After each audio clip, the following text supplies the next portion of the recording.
മന്ത്രി കെ.ബി. ഗണേഷ് കുമാറിനെതിരെ ഗുരുതരമായ ആരോപണമാണ് ഭാര്യ ബിന്ദു മേനോൻ ഈ ഘട്ടത്തിൽ ഉന്നയിക്കുന്നത്. ഇപ്പോൾ രാഹുൽ മാങ്കൂട്ടത്തിൽ പാലക്കാട് എംഎൽഎയുടെ ഭാഗത്ത് നിന്ന് ഫേസ്ബുക്കിൽ ഒരു പോസ്റ്റ് വരികയാണ്. ഇപ്പോഴേ ഇങ്ങനെ ഇമോഷണൽ ആകല്ലേ ഗണേശൻ മന്ത്രി എന്ന് പറഞ്ഞുകൊണ്ട് ഇന്ന് അല്പസമയം മുൻപ് മാധ്യമങ്ങളോട് കെ.ബി. ഗണേഷ് കുമാർ സംസാരിച്ചപ്പോഴുള്ള വീഡിയോ ഫേസ്ബുക്കിൽ പോസ്റ്റ് ചെയ്തുകൊണ്ടാണ് രാഹുൽ മാങ്കൂട്ടത്തിലെ ഒരു FB പോസ്റ്റ് വരുന്നത്. 4 മണിക്ക് രാഹുൽ മാങ്കൂട്ടത്തിൽ മാധ്യമങ്ങളെ കാണും എന്നും പറഞ്ഞിട്ടുണ്ട്. എന്തായാലും ഈ വിഷയത്തിൽ മന്ത്രി കെ.ബി. ഗണേഷ് കുമാർ പ്രതിരോധത്തിലാണ്. ഭാര്യ ഉന്നയിച്ച ആരോപണങ്ങൾക്ക്, പരാതികൾക്ക് മറുപടി പറയാതെ എനിക്ക് 1 അല്ല 5000 പ്രണയമുണ്ടെന്നുള്ള ഒരു മറുപടി ആണ് മാധവിക്കുട്ടിയുടെ കാര്യവും നെഹ്റുവിന്റെ കാര്യവും അങ്ങനെ രാജീവ് ഗാന്ധിയുടെ കാര്യമൊക്കെയാണ് കെ.ബി. ഗണേഷ് കുമാർ പറയുന്നത്. എന്നാലും ഈ വിഷയത്തിൽ ഭാര്യ ഗുരുതരമായ ആരോപണങ്ങൾ പറയുന്നുണ്ട്. 1 അല്ല ഒട്ടനവധി പരാതികൾ ഭാര്യയുടെ ഭാഗത്ത് നിന്ന് കേൾക്കുകയാണ്.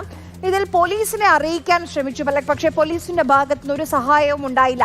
മന്ത്രിയുടെ പേഴ്സണൽ സ്റ്റാഫ് തന്റെ കയ്യിലുള്ള ഫോൺ തട്ടിപ്പറിക്കാൻ ശ്രമിച്ചു എന്നുള്ള ഗുരുതരമായ പരാതികൾ കൂടി, ആരോപണങ്ങൾ കൂടി മന്ത്രിയുടെ ഭാര്യയായ ബിന്ദു മേനോൻ ഉന്നയിക്കുന്നുണ്ട് എന്നുള്ളതാണ്. ഈ വിഷയത്തിൽ എന്തായിരിക്കും സർക്കാരിന്റെ ഭാഗത്തു നിന്നുള്ള മറുപടി? ആഭ്യന്തരമന്ത്രി കൂടിയായ മുഖ്യമന്ത്രിയുടെ ഭാഗത്തു നിന്നുള്ള മറുപടി. ഇപ്പോൾ KSU ഔദ്യോഗികമായി തന്നെ സംസ്ഥാനത്തെ പോലീസ് മേധാവിക്ക് ഇതുമായി ബന്ധപ്പെട്ട് ഒരു പരാതി നൽകിയിട്ടുണ്ട്. ഇടതുപക്ഷ സർക്കാർ, അത് സ്ത്രീപക്ഷ സർക്കാരാണ്. അത് ഒരു വിഷയത്തിൽ മാത്രമല്ല എടുക്കേണ്ട നിലപാടല്ല love you to the moon and back. അതെല്ലാ വിഷയത്തിലും ഒരുപോലെ ആയിരിക്കണം, ഒരേ സമീപനമായിരിക്കണം. അപ്പോഴാണ് ഒരു സർക്കാർ എല്ലാവരുടെയും സർക്കാർ ആവുകയുള്ളൂ.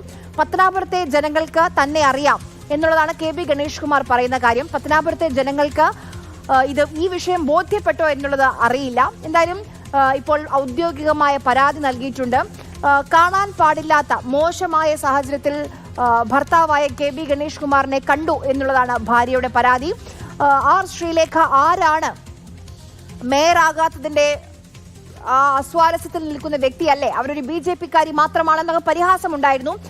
ശ്രീലേഖയെ ഇതുമായി ബന്ധപ്പെട്ട് താൻ വിളിച്ചിരുന്നുവെന്ന് ഭാര്യ ബിന്ദു മേനോൻ തന്നെ വ്യക്തമാക്കുകയാണ്.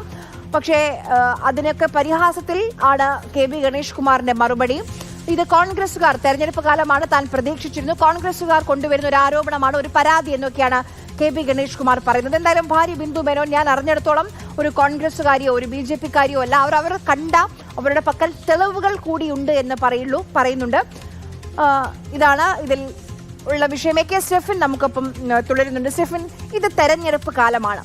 തെരഞ്ഞെടുപ്പ് കാലത്ത് ആരോപണങ്ങളൊക്കെ കേൾക്കാറുണ്ട്. പക്ഷേ ഈ രീതിയിലുള്ള ആരോപണങ്ങൾ, അത് കെ.ബി. ഗണേഷ് കുമാറിനെതിരെ ഇത് ആദ്യത്തെ തവണയല്ല എന്നുള്ളത് കൂടി നമുക്ക് എല്ലാവർക്കും അറിയുന്ന ഒരു കാര്യമാണ്.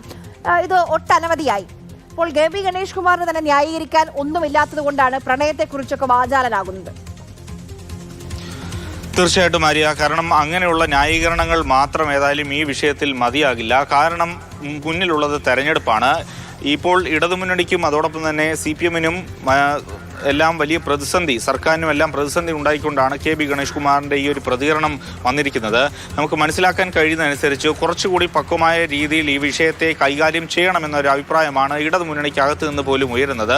കാരണം ഈ വിഷയം ഒട്ടുമിക്ക ആളുകളുമൊക്കെ തന്നെ അറിഞ്ഞിട്ടുണ്ട്. കാരണം കഴിഞ്ഞ കുറേ നാളുകളായി ഇങ്ങനെ